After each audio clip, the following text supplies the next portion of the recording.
This one landed like a bomb last night, courtesy of the Washington Post. Jacob Bogage. Headline, Trump expected to take control of USPS, fire Postal Board, officials say. Quote, Trump is expected to issue an executive order as soon as this week to fire the members of the Postal Service's governing board and place the agency under the control of the Commerce Department and Secretary Howard Lutnick. The board is planning to fight Trump's order.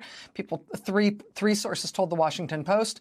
In an emergency meeting Thursday, the board retained outside counsel and gave instructions to sue the White House if the president were to remove members of the board or attempted to alter the agency's independent status.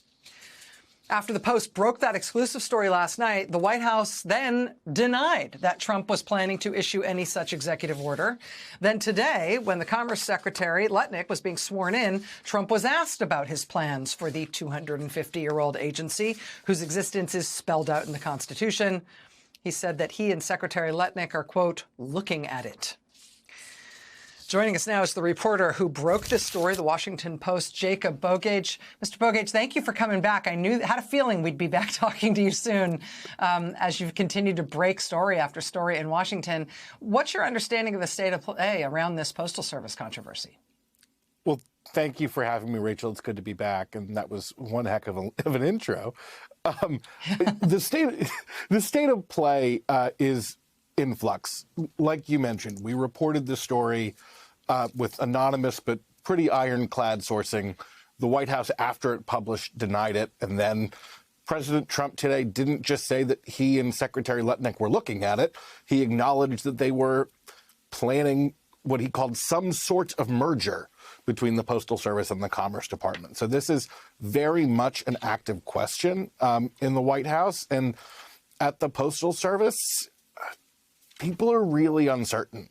That goes from rank and file letter carriers and postmasters who I've talked to today and have been texting with all through the night, really, from last night when I broke that story to today, to folks in senior leadership who are wondering what it means to have a political mail service.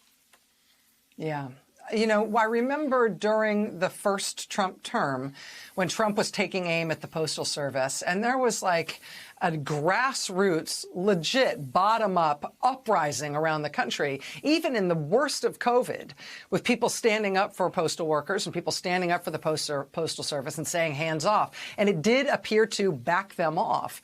My sense, given the approval ratings, the public approval ratings for the Postal Service, that recent experience of having to stand up for it against Trump trying to take it down, that the response to your reporting might have been a little bit of that dynamic still at play, that they might not understand the political dragon that they are sort of letting out of the gate here if they try to do this. Is it your sense that there was momentum to do a thing, and then the public revelation of that momentum seems to have changed them to a different course? That's a difficult question to answer. I mean, yes and no, right? I mean, the story published last night, and one of my sources immediately texted me, are we doing this again? This is somebody who had defended the Postal Service, during the first Trump administration, and was like, okay, let's take the playbook out again. And I've been talking with sources who are reviving that playbook again today. The legal questions around if the Trump administration can do this, and if so, how they can do this, are very thorny. I mean, like, I'm a postal policy geek and I don't know. And that's because it's an independent agency. It has to have a board. If you don't have a board, you can't raise prices. You can't sell stuff off. You can't make investments. Those are powers that are not vested in the Postmaster General. And it's designed that way specifically to wall people's mail and communications off from anyone political who could tinker with it.